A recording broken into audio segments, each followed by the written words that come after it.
Welcome students. In standard 8th we have learnt about study of cell organelles, structure of the cell, different functions of that organelles. In that we have studied nucleus of the cell, and you have just learnt that nucleus is made up of chromosomes, and chromosomes are having genes on them. In this 16th chapter, heredity and variation, we are going to learn more detailed study about genes and chromosomes, etc. That is the study of heredity and variation. First concept is inheritance. Inheritance means you carry different characters from your parents, grandparents, etc. The branch of biology which studies transfer of characteristics of organisms from one generation to the next, and genes in particular, is called genetics. मुलामध्ये असो, प्राण्यांच्या पिल्लांमध्ये असो किंवा झाडाच्या रोपट्यांमध्ये असो, त्याचे जे गुणधर्म आहेत, जी लक्षणं आहेत, ती त्याच्या पूर्वजांकडून, आईवडिलांकडून किंवा आजी आजोबांकडून, आधीच्या पिढ्यांकडून आलेली असतात. हे जे गुणधर्म पुढच्या पिढ्यांमध्ये संक्रमित करण्याची, म्हणजेच देण्याची जी क्रिया आहे, त्या क्रियेचा अभ्यास करणारं शास्त्र त्याला म्हणतात genetics. New progeny is formed through the process of reproduction. Reproduction produces new progeny. Just now we heard that it may be plantlets or children, etc.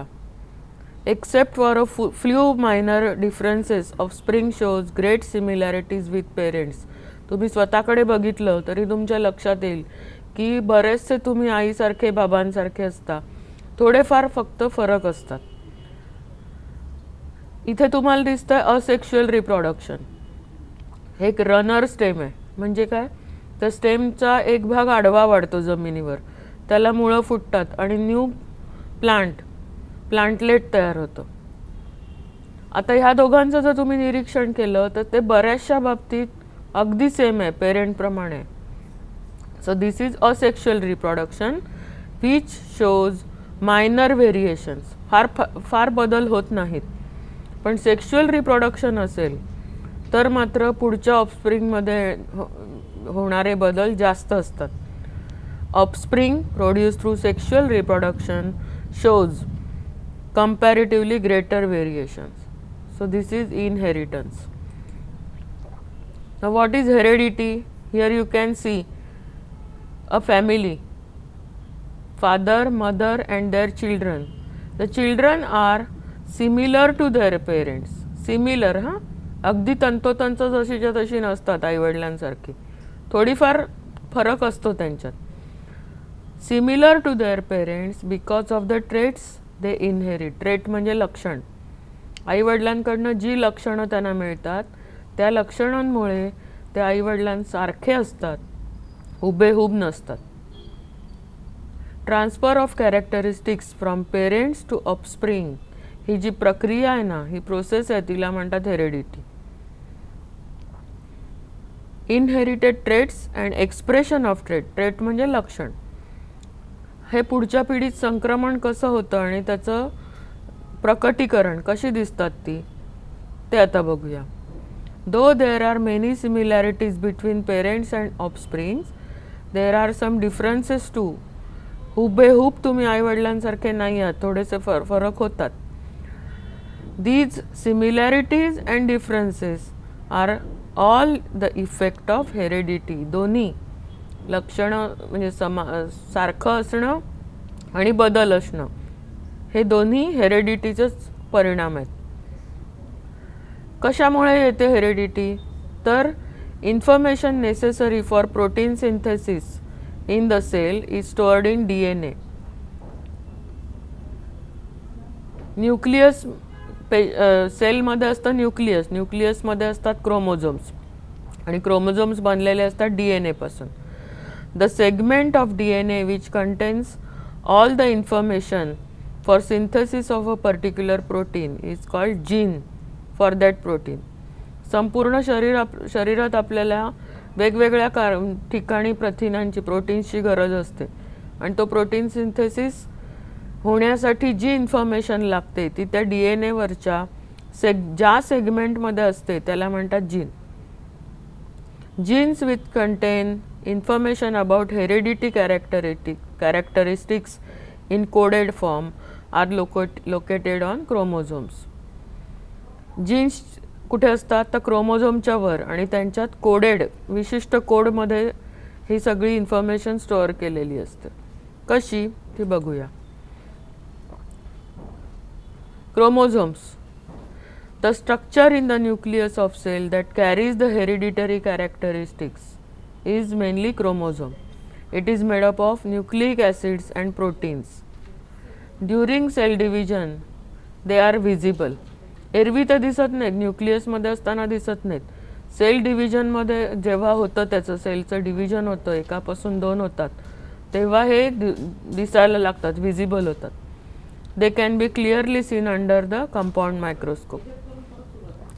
प्रत्येक स्पेशीजमध्ये क्रोमोझोम नंबर कसा वेगवेगळा आहे बघा.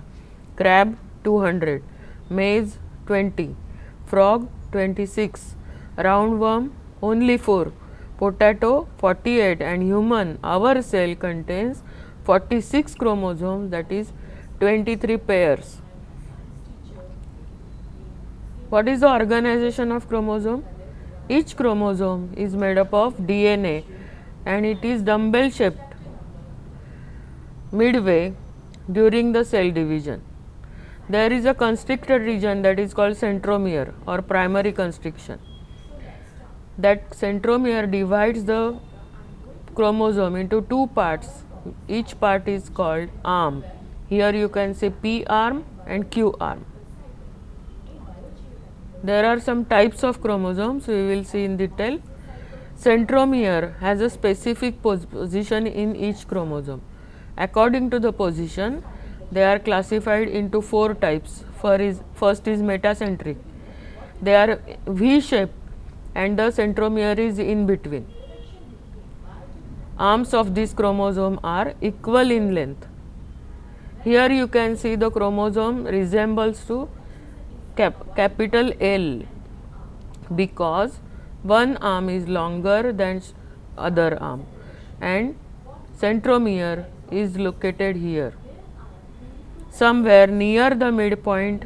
This chromosome, which therefore looks like English L, one arm is shorter than the other. It is called submetacentric. Third is acrocentric. Centromere is near to one end and this chromosome look like capital J. One arm is smaller than the other. And last is telocentric. That is centromere is at one end. So it resembles small I, English letter I.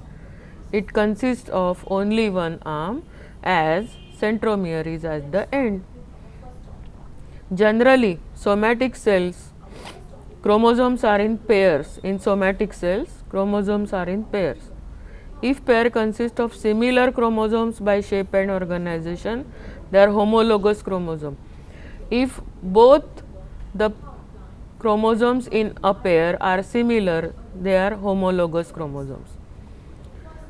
Suppose one is acrocentric and other is telocentric. They are not similar, then they are called heterologous chromosome. In case of organisms that reproduce sexually, one of the chromosome pair is different from others. That different pair is called sex chromosome and other are called autosomes. Now we will see what are autosomes and sex chromosomes. This is normal human karyotype. Here you can see 23 pairs or 46 chromosomes. From 1 to 22 they are called autosomes, and 23rd pair, it is XX in case of female or XY in case of male. These are called sex chromosomes. This is normal human karyotype, that is types of chromosomes. Then what is DNA? Chromosomes are made up of DNA. What is DNA? Deoxyribonucleic acid, DNA.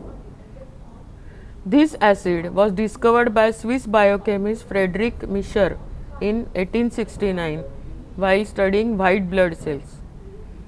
This biochemist was studying white WBC from our blood and he discovered DNA.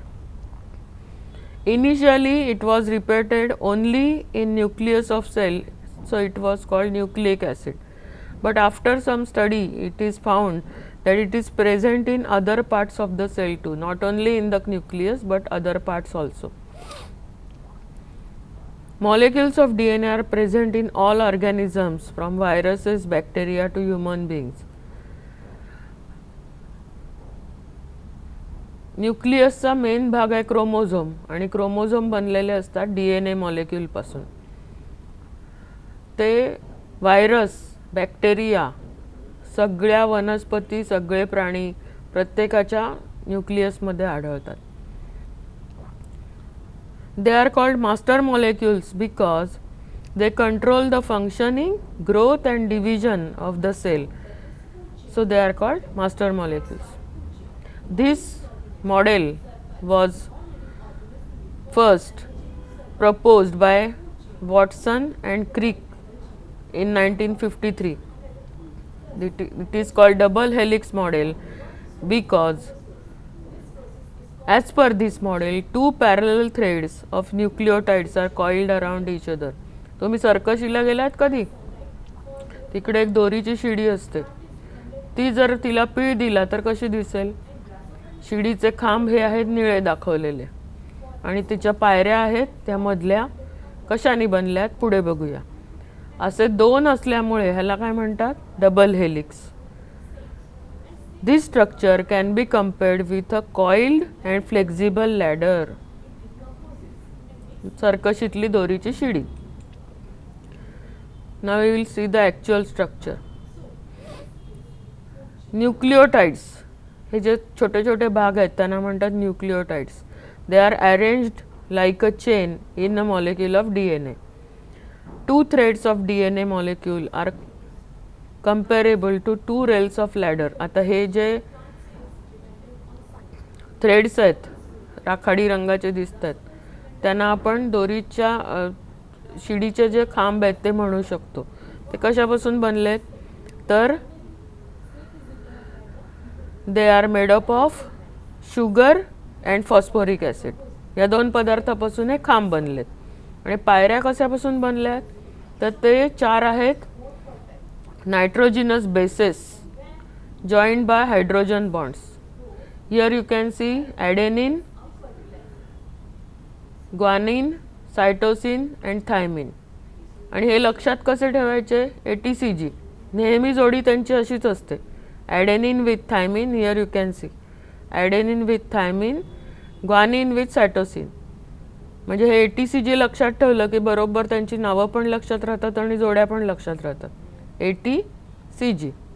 These are steps of the ladder and these are rails of the ladder made up of sugar and phosphoric acid. This is the double helix arrangement. So up till now what we have learned? There is a cell. Cell has nucleus. Nucleus has chromosomes and chromosomes are made up of DNA which contain gene. Each chromosome is made up of a single DNA molecule. Segments of DNA molecule are called gene. Due to variety in sequence of nucleotides, different kinds of genes are formed. हे न्यूक्लियोटाइडची रचना होताना जो sequence असतो त्याच्यामध्ये प्रत्येकात बदल होत जातात. So different kinds of genes are formed. वेगवेगळ्या प्रकारचे जीन फॉर्म होतात.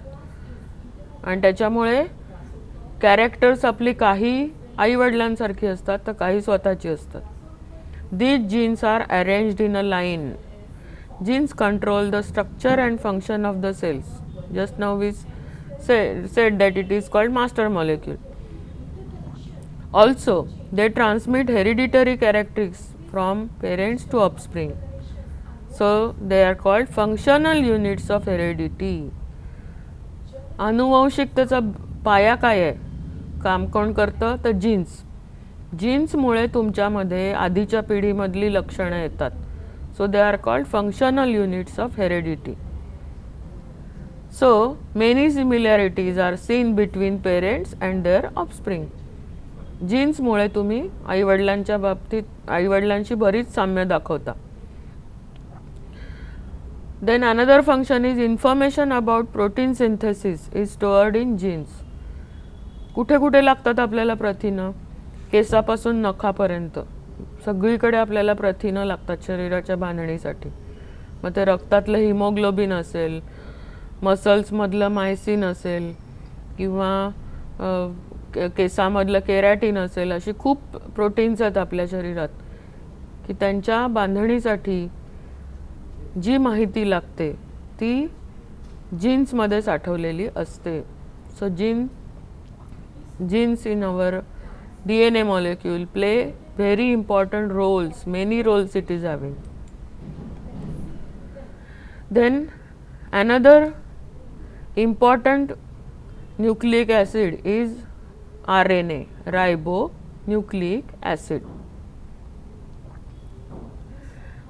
Nucleic acid it is made up of ribose sugar, phosphate molecules. आता इथे शिडीची एकच दोरी आहे असं समजा, एकच खांब आहे शिडीचा.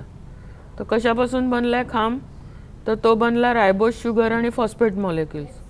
आणि त्या अर्ध्या अर्ध्या पायऱ्या ज्या आहेत त्याच्यावर त्या पुन्हा कशापासून बनल्या आहेत? Adenine, guanine, cytosine. Fourth nitrogenous substance is different, it is uracil. Uracil, cytosine, adenine, guanine. Nucleobases of RNA. Nucleotide, आता एक ह्याच्यातला थोडासा भाग शिडीचा आणि एक नायट्रोजिनस सबस्टन्स यांनी बनतो. हा जो तुकडा आहे त्याला म्हणायचं न्यूक्लियोटाइड.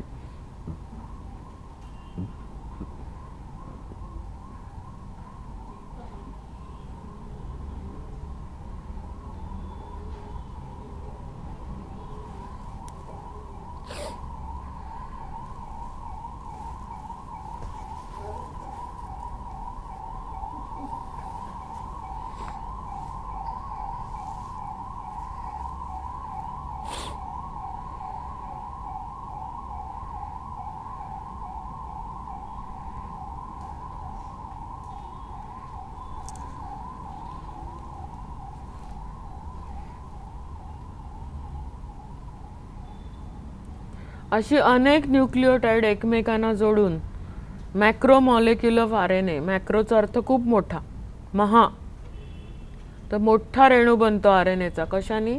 तर हे जे छोटे छोटे छोटे न्यूक्लियोटाइड्स आहेत ते असे अगणित न्यूक्लियोटाइड एकमेकांना जोडून RNA बनतो. आता ह्याची फंक्शन्स काय आहेत त्याच्यावरून त्याचे 3 प्रकार केलेत. Types of RNA according to functions. First is mRNA, that is messenger RNA. Messenger म्हणजे निरोप घेऊन जाणारा. तो काय करतो? Information of protein synthesis from genes. DNA मधले जीन्स, DNA मधले जे 2 धागे आहेत ना त्याच्यातल्या एका धाग्यातून हा RNA तयार होतो. आणि प्रोटीन सिंथेसिससाठी जी इन्फॉर्मेशन पाहिजे ती रायबोझोमपर्यंत घेऊन जातो. पुन्हा एकदा आठवा, सेल ऑर्गनेल्स.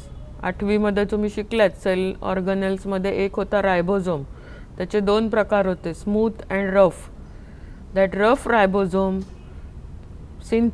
Synthesise proteins. ती कुठची प्रोटीन सिंथेसाइज करायची त्याची माहिती आणतो DNA पासून, तो मेसेंजर RNA.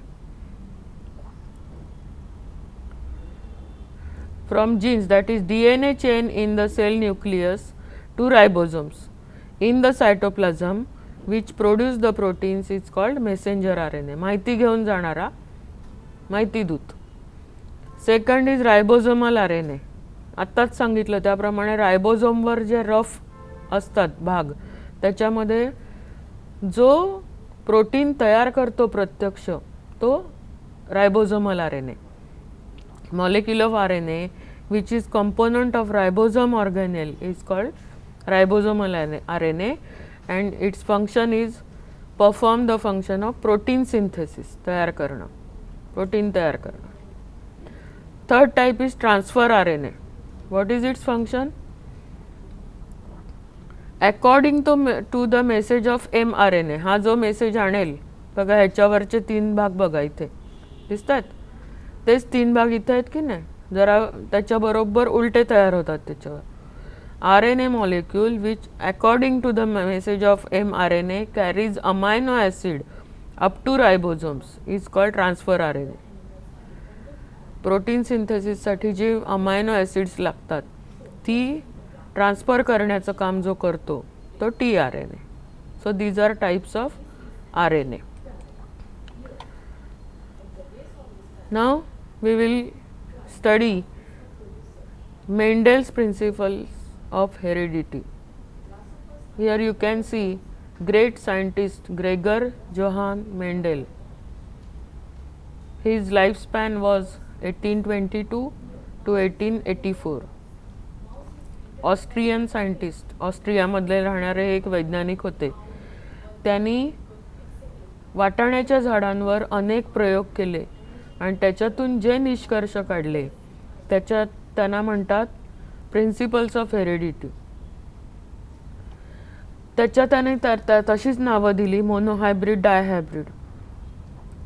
पण त्यांचं काम इतकं महत्त्वाचं होतं की त्यांना तेव्हा मदतीला टेक्नॉलॉजी नव्हती, मशिनरी नव्हती, पण तरी त्यांनी जे निष्कर्ष काढलेत ते आज 1.5 शतक, जवळजवळ 150 वर्ष झाली तरी ते अचूक आहेत आणि त्याला महत्त्व दिलं जातं अजूनही. मॉडर्न जेनेटिक्समध्ये सुद्धा त्याचा पाया मानलं जातं. ग्रेगर मेंडेल यांनी काढलेले ते त्यांची जी प्रिन्सिपल्स आहेत ती पाया मानली जातात. कोणतं फॅक्ट बघितलं त्यांनी? Genetic material is transferred in equal quantity from parents to progeny. पुढचं जे अपत्य असतं त्याला दोन्ही पेरेंटकडून, माता आणि पिता दोघांकडून समान प्रमाणात जेनेटिक मटेरियल मिळतं. हे त्याच्या अभ्यासाचं तत्व होतं. If both parents make equal contribution to inheritance of characteristics, which characteristics will appear in the progeny. समजा केसांचा प्रकार हा एकच आपण बघितलं तर त्याची कॅरेक्टरिस्टिक्स वडिलांकडून पण आली आहेत, आईकडून पण आली आहेत. मग कोणती दिसतील? तर त्याच्यातली जी मुलाला मिळतात त्यांना म्हणतात प्रभावी आणि जी मिळत नाहीत त्यांना अप्रभावी. इंग्लिशमध्ये त्याला म्हणतात डॉमिनंट अँड रिसेसिव्ह. जी प्रत्यक्ष प्रगट होतात ती डॉमिनंट आणि जी प्रकट होऊ शकत नाही ती recessive. Mendel carried out research in direction, ह्या डायरेक्शनमध्ये त्यांनी अभ्यास केला and put fourth principles of heredity responsible for such inheritance. अभ्यास करून त्यांनी काही तत्व मांडली. The experiments performed by Mendel almost a century ago are quite astonishing. 125-150 वर्षापूर्वीचे प्रयोग अजूनही आश्चर्यजनक मानले जातात. त्यांनी सगळे प्रयोग कशावर केले? पायझम सटायवम म्हणजे पी प्लांट. त्यांनी व्हिजिबल कॅरेक्टरिस्टिक्स 7 लक्षात घेतली. कोणती बघा? 7 mutually contrasting visible characteristic. Mutually contrasting म्हणजे परस्पर विरोधी. त्यांनी ज्या हजारो वाटाण्याच्या झाडांचा अभ्यास केला त्याच्यात जास्त प्रगट होणाऱ्यांना म्हटलं त्यांनी डॉमिनंट आणि जी कमी प्रगट झाली, कमी दिसली त्यांना म्हटलं recessive. First is shape of seed, round denoted by capital R and wrinkled denoted by small r. गोल आकाराचे वाटाणे आणि सुरकुतलेले. Then colour of seed, yellow capital Y, green small y. Color of flower purple, C capital, and white, C small. Shape of pod, शेंगेचा आकार. भरलेली असेल, फुगलेली, inflated म्हणजे फुगलेली, तर कॅपिटल आय. आणि चपटी असेल शेंग तर स्मॉल आय. तुम्ही घरी वाटाणे आणता तेव्हा नीट बघितलं असेल तर जास्तीत जास्त शेंगा भरलेल्या आढळतात. आणि चपट्या शेंगा ज्याच्यात वाटाण्याची वाढ अगदी कमी झाली आहे, छोटे छोटे वाटाणे आहेत, अशा शेंगांचं प्रमाण कमी असतं. So this is recessive character. And inflated म्हणजे भरपूर भरलेल्या टपोऱ्या शेंगा डॉमिनंट आहेत. Then fifth character was colour of pod, शेंगेचा रंग. Green colour was dominant, yellow was recessive. Position of flower axillary म्हणजे कोनात, फांदी आणि खोड्याच्या कोनात येतात फुलं, that is axillary. And terminal म्हणजे टोकाशी येणारी, ते कॅपिटल ए आणि small A. Height of plant, उंच झाडं टॉल म्हणून कॅपिटल टी, आणि बुटकी झाडं ड्वार्फ, त्याला त्यांनी अक्षर घेतलं small T. So these were 7 mutually contrasting, परस्पर विरोधी.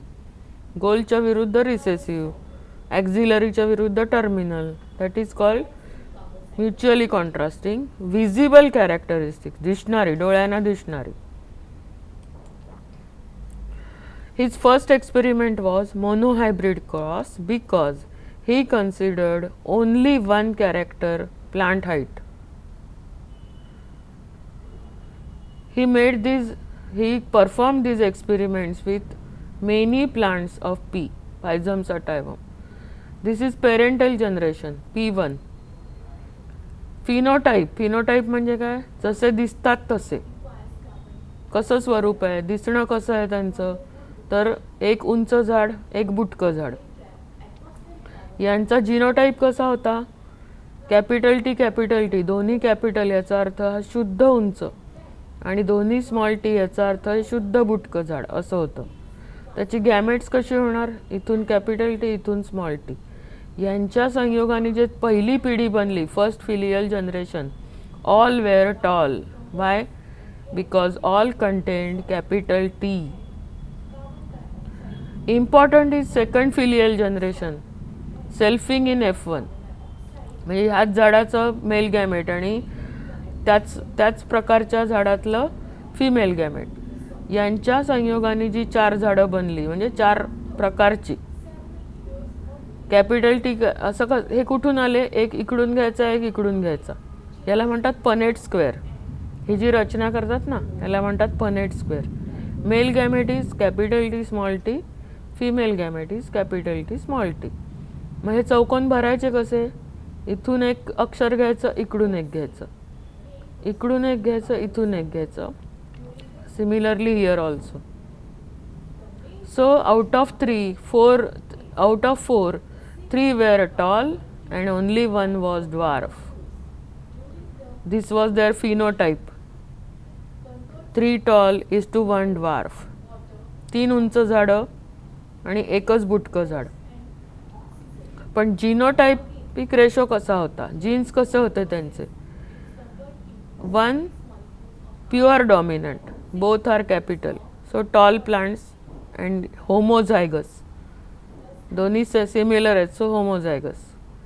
Then capital T small T, but it contains capital T, म्हणजे ही दोन्ही झाडं सुद्धा उंच होती, बट दे वेर हेटेरोझायगस. हेटेरोचा अर्थ काय, दोन्ही वेगवेगळे आहेत ना gametes, hybrid plants.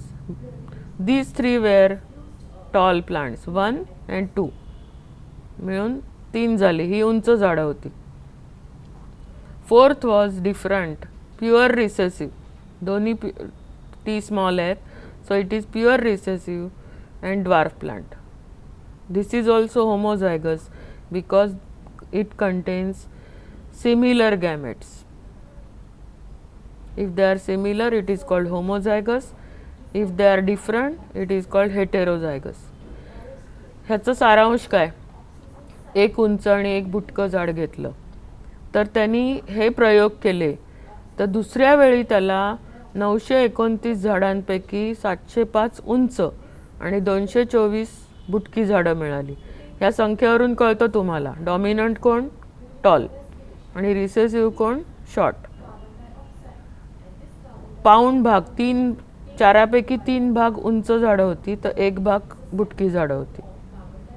This is monohybrid cross which considered only one character, plant height. पण मेंडेल तेवढ्यावर थांबले का, नाही. त्यांनी पुढचा केला experiment, dihybrid cross. Here 2 characters were simultaneously considered. Rounded yellow, गोल पण आहे आणि पिवळ्या रंगाची पण आहेत वाटाणे, आणि त्याच्या विरुद्ध, परस्पर विरुद्ध कोणतं, तर रिंकल्ड ग्रीन, सुरकुतलेले आहेत आणि हिरव्या रंगाचे वाटाणे. Here both these characters are dominant. Round is dominant, yellow is dominant. So genotype of parental generation is both capital R, both capital Y, and wrinkled green, both small r, small y. आता ह्यांची gametes कशी झाली, इथला एक R Y, इथला एक R Y. आणि first generation कसं होतं, एक कॅपिटल एक स्मॉल, एक कॅपिटल एक स्मॉल, पण दोन्ही कॅपिटल आले आर आणि वायचे. So first generation all plants were having round yellow seeds. सगळे वाटाणे पिवळे आणि गोल होते, गोल आणि पिवळे वाटाणे, rounded and yellow coloured seeds. Phenotype rounded yellow, genotype RRYY. दुसरा कसं त्यांनी घेतलं, दुसरा क्रॉस काय होता, तर selfing in F1, rounded yellow आणि राउंडेड येलो आहे, ह्यातलंच एकाचे मेल गॅमेट्स आणि त्याच्याच झाडाचे फिमेल गॅमेट्स. दोन्हीमध्ये तुम्ही बघाल तर एक कॅपिटल एक स्मॉल, एक कॅपिटल एक small. Similar here also, gametes were like this. Here 2 pairs of contrasting characters were considered, so it is called dihybrid. Rounded yellow and wrinkled green, 2 characters. Now let us study these Punnett square. इथे तुम्हाला 16 दिसतात झाडं. Mail gamete कशी, दोन्ही capital RY, एक capital एक small, एक capital, दोन्ही small. Same here female gametes are also similar, तशीच्या तशी आहेत फिमेल गॅमेट्स. इथे हे 16 भरताना अतिशय काळजीपूर्वक भरायचे, याची प्रॅक्टिस करा तुम्ही. इथून RY घेतला R, इथला एक capital R, capital Y, capital Y, तसंच करत जायचं आणि हे 16 सगळे भरायचे. आता ओळखायचे कसे, कुठच्याही ह्याच्यावर एक मी बोट ठेवते, इथे ठेवलं बघा, इथे कॅपिटल R दिसतोय म्हणजे हा वाटाणा गोल असणार, आणि स्मॉल y दिसतोय याचा अर्थ हा ग्रीन असणार, राऊंड आणि ग्रीन. इथे दोन्ही सर्व कॅपिटल आहेत, सर्व डॉमिनंट आहेत, so it will be round yellow. असं करत जर ह्या 16चा आपण अभ्यास केला तर कसं फिनोटायपिक रेशो सापडतो, round yellow R9, wrinkled yellow R3, round green R3 and wrinkled green are only 1. 9:3:3:1. आता हे शोधायचे कसे, हा शेवटचा इथे आहे ग्रीन, wrinkled green, सगळे recessive. So this is wrinkled green only 1. Round green याचा अर्थ काय, तर त्यांच्यामध्ये कॅपिटल R आहे पण ग्रीन म्हणजे ह्याचा रंगाचं मात्र दोन्ही रिसेसिव्ह आहेत असं. उदाहरणार्थ हे बघा, कॅपिटल R आहे पण कॅपिटल Y नाही आहे, so this will be round green. wrinkled yellow म्हणजे काय, तर ह्याच्यात कॅपिटल R आहे पण येलो म्हणजे कॅपिटल वाय नाही आहे अशी झाडं. असं करत करत हा रेशो मिळाला, phenotypic ratio. And genotypic ratio is having 9 types and ratio is 1:2:2:2:4:2:1:2:1. आता हे शोधायचे कसे? सगळे दोन्ही चारही कॅपिटल हे एकच झाड आहे, असे 2 झाड आहेत. RRY तीनही कॅपिटल एकच Y स्मॉल अशी 2 झाड आहेत. ही बघा, हे एक आणि हे एक दिसलं. ही 2 झाडं ही झाली. R कॅपिटल पण दोन्ही Y स्मॉल असं एक झाड आहे. कुठे शोधूया आपण?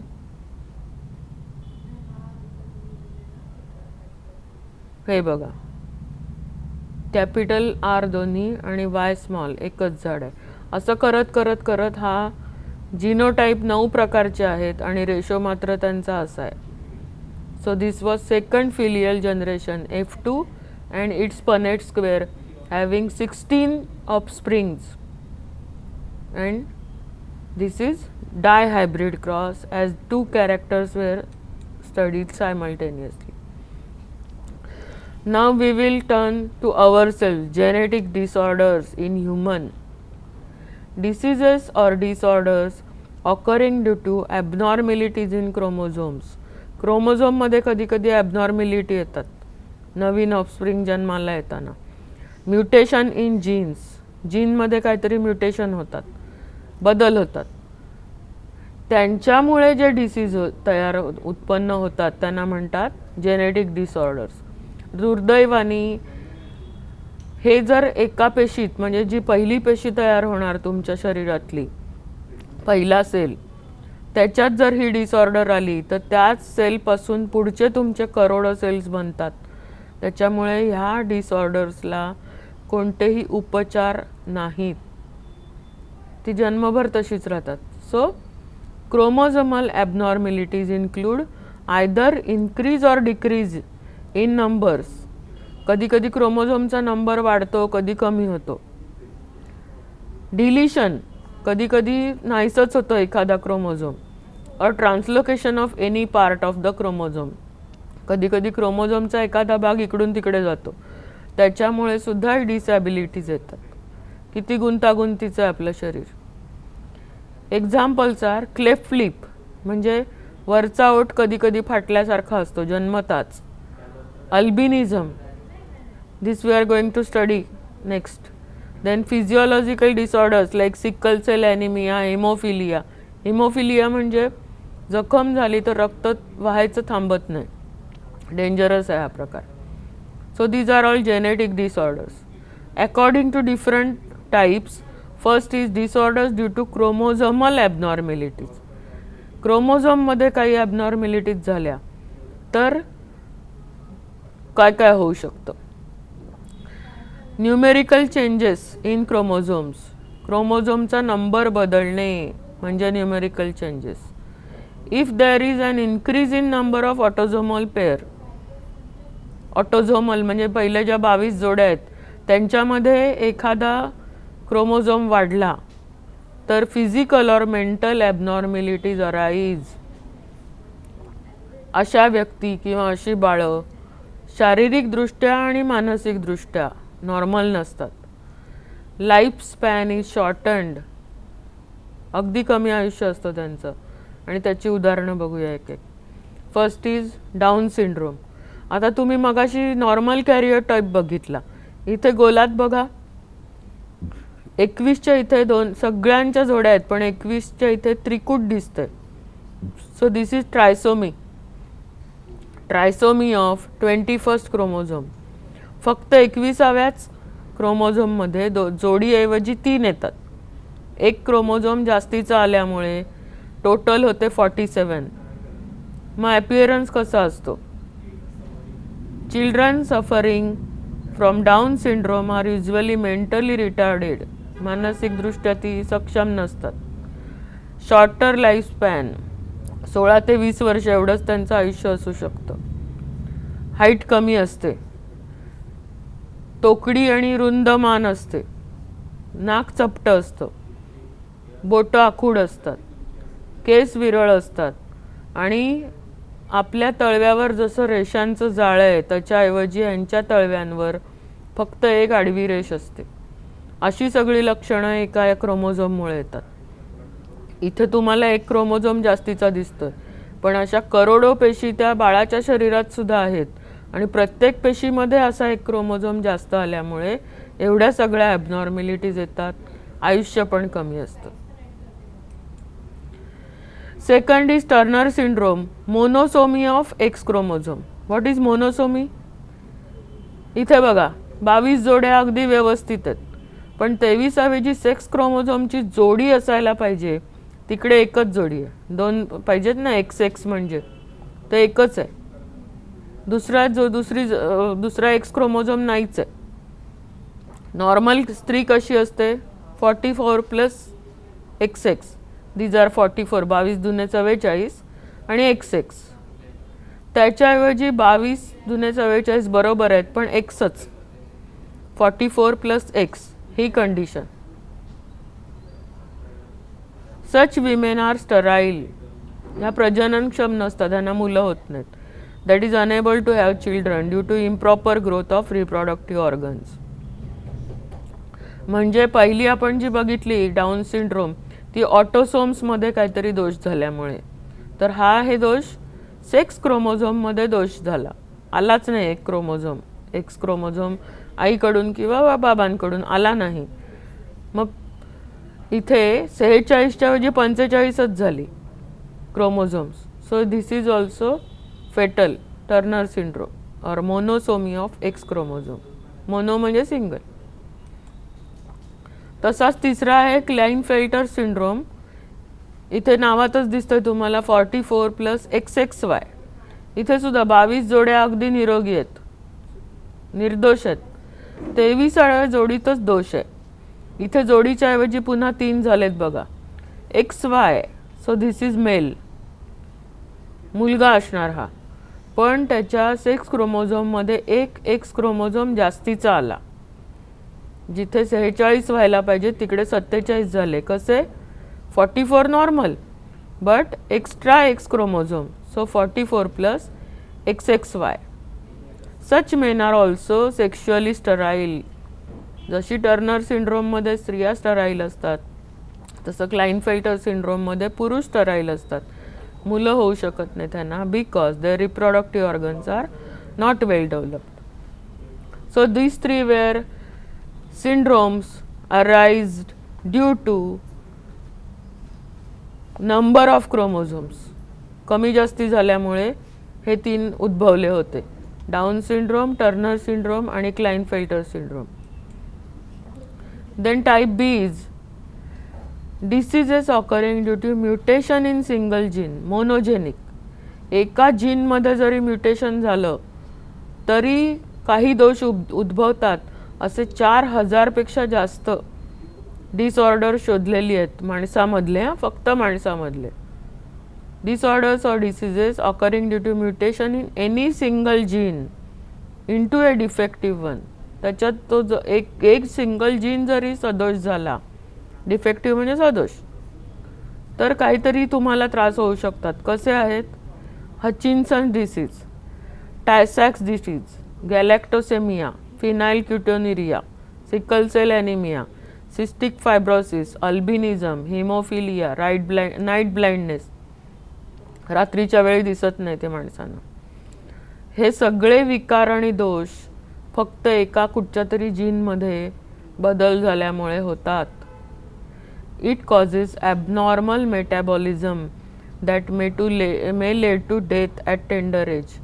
मेटाबॉलिझममध्ये ॲबनॉर्मॅलिटी आली तर छोट्या वयात त्या बालकांना मृत्यूसुद्धा येऊ शकतो. हे सगळे आहेत त्याच्यामुळे, प्रत्येकामुळे नाही, काही घातक असतात. असे 4000 दोष शोधून काढलेले आहेत एका जीनमध्ये दोष झाल्यामुळे. Let us study some of them. First is albinism. Our eyes, skin and hair have colour due to brown pigment melanin. तुमची त्वचा जी दिसते विशिष्ट रंगाची, त्याला एक तपकिरी पिगमेंट आहे, केमिकल आहे की जे आपल्या शरीरात तयार होतं, त्याला म्हणतात मेलॅनिन. त्या मेलॅनिनमुळे तुमचा रंग ठरतो, तुम्ही गोरे आहात.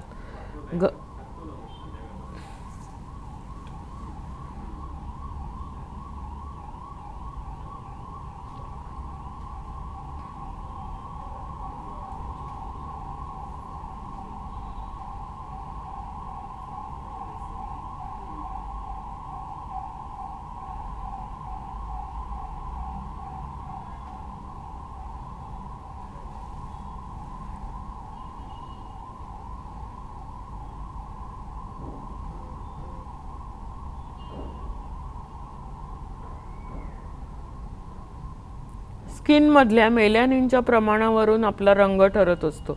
आपण गोरे आहोत, गव्हाळ आहोत, सावळे आहोत. तर ते जर मेलॅनिनच तयार झालं नाही तर जो विकार होतो त्याचं नाव albinism.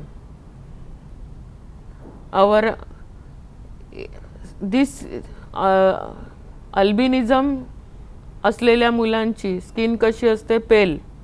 Hair are white, eyes are usually pink due to absence of melanin in the retina and sclera. याच्यामुळे बुबुळांमध्ये सुद्धा मेलॅनिन असतं, ते जर आलं नाही तर ते बुबुळं सुद्धा गुलाबी होतात. आपली शक्यतो काळी तपकिरी अशी असतात, तो रंगच नसल्यामुळे गुलाबी असतात. आणि अशा मुलांना किंवा माणसांना उन्हात उजेडात जाता येत नाही, त्यांना असे डोळे लहान करून उन्हात जावं लागतं.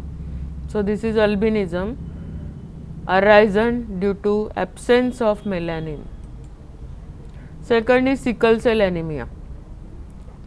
आपलं जे नॉर्मल हिमोग्लोबिन आहे रक्तातलं, लाल पेशींमधलं, त्याच्यात 6वं असतं ॲसिड, ग्लुटामिक ॲसिड. पण त्या ग्लुटामिक ॲसिडच्या ऐवजी व्हॅलिन नावाचं ॲसिड आलं तर त्या सेल्स अशा गोल असण्याच्या ऐवजी विळ्यासारख्या होतात. सिकल म्हणजे विळ्यासारख्या होतात. So this is called sickle cell anaemia. Erythrocytes which are normally biconcave असणाऱ्या सिकल शेप होतात, म्हणून त्याला sickle cell anaemia. What is the effect? Oxygen carrying capacity of haemoglobin is very low. This is first effect. म्हणून ती माणसं फिकट दिसतात, oxygen त्यांच्या रक्ताला वाहून नेता येत नाही. Clumping and thereby destruction of erythrocytes. या दुसऱ्या चित्रात बघा, गुठळी होते. अशा विशिष्ट आकारामुळे त्या एकमेकांमध्ये गुंततात, गुठळी होते, रक्त वाहायला अडथळा होतो. मग रक्त व्हायला अडथळा झाला की त्याचा परिणाम कोणकोणत्या सिस्टीम्सवर होतो? Circulatory systems, that is heart and all the व्हेन्स and सगळ्या रक्तवाहिन्या, ब्रेन, लंग, किडनी, या सगळ्यांवर या गुठळ्यांचा दुष्परिणामच होतो. So sickle cell anaemia is very fatal. It is hereditary disease. हा फक्त अनुवंशिकतेने होणारा रोग आहे. If father and mother are both affected by sickle cell anaemia और they are carriers, their offsprings are likely to suffer from this disease. ह्याचा अर्थ नीट समजून घेऊया. कॅपिटल ए दोन्ही असतील याचा अर्थ नॉर्मल. एक कॅपिटल ए आणि दुसरा एस असेल तर कॅरियर, म्हणजे यांच्या शरीरात एस आहे पण ते प्रत्यक्ष त्यांना सिकल सेल ॲनिमियाचा त्रास होत नाही आहे. आणि दोन्ही एस असतील तर सफरर, म्हणजे याला होतोय सिकल सेल ॲनिमियाचा त्रास. आई आणि वडील दोघांमध्येही सगळे कॅपिटल ए तर सगळी मुलं नॉर्मल असणार. आईवडिलांपैकी एका कोणामध्ये जर कॅरियर किंवा नॉर्मल असेल तर अर्धे 50% नॉर्मल 50% कॅरियर होऊ शकतात. आईवडिलांपैकी एक कोण नॉर्मल आणि एक जर बाधित असेल म्हणजे त्याला आहे sickle cell anaemia, then all progeny will be carrier. If one parent is normal and one is sufferer, सगळ्यांमध्ये ते कॅरियर असू शकतात मुलं. दोघंही कॅरियर्स आहेत बघा इकडे, एस म्हणजे दोघंही कॅरियर्स आहेत, त्यांना स्वतःला त्रास होत नाही आहे. पण मुलांमध्ये कसं येतं प्रमाण? 25% नॉर्मल, 25% सफरर, 50% कॅरियर. हे सगळं याच्यात. आणि जर दोघंही सिकल सेल ॲनिमिया असेल दोघांना, तर सगळ्या मुलांना सिकल सेल ॲनिमिया होणारच. सो हा कशासाठी आहे स्टडी तुम्हाला? Marriages between the persons who are carriers or suffering from sickle cell anaemia should be avoided. नवरा आणि बायको दोघांपैकी एक जरी कॅरियर असेल किंवा सफरर असेल तर अशांमधलं विवाह करू नयेत, कारण मुलांना त्याचा त्रास होऊ शकतो. Because it is hereditary disease. Then third type is mitochondrial disorder. मायटोकॉन्ड्रियामध्ये जो DNA असतो तो डिफेक्टिव्ह होऊ शकतो म्युटेशनमुळे. आणि फर्टिलायझेशन जेव्हा होतं तेव्हा फक्त आईच्या एक्सेलकडून मायटोकॉन्ड्रिया येतात. म्हणून हा आईकडूनच येणारा डिसीज आहे. त्याचं उदाहरण आहे लेबर हेरेडिटी ऑप्टिक न्यूरोपॅथी. हा मायटोकॉन्ड्रियाच्या डिसऑर्डरमुळे होणार आहे. आणि चौथा प्रकार आहे polygenic disorders. That is disorders due to mutation in multiple genes. खूप साऱ्या जीन्समध्ये जर बदल झाले तर हे जे काही विकार होतात त्याच्यामुळे त्यांना म्हणतात disorders due to multiple genes, mutations in multiple genes. In this disorder severity increases due to effect of environmental factors on foetus. आता हे सगळे जे आहेत ना, cleft lip, cleft palate, constricted stomach, म्हणजे काय क्लेफ्ट पॅलेटचा अर्थ काय? टाळूसुद्धा दुभंगलेली असते ओठासारखीच. स्टमक कन्स्ट्रिक्टेड असतं. स्पायना बिफिडा म्हणजे स्पायनल कॉर्डचा एक डिफेक्ट आहे. Diabetes, blood pressure, heart disorders, asthma, obesity, all these are examples of polygenic disorders. पण हे सगळे मेंडेलचा लॉ प्रमाणेच होतात असं सांगता येणार नाही, कारण काहीमध्ये आजूबाजूचं पर्यावरण, त्याचासुद्धा दोघांचा संयुक्त complex interaction between environment and genes, lifestyle, defects in several genes, या सगळ्यांचा संयुक्त परिणाम होतो. Environment, lifestyle, defects in genes, all three act together and these diseases occur. So they are called polygenic diseases. So this was our 16th chapter, heredity and variation. Thank you very much.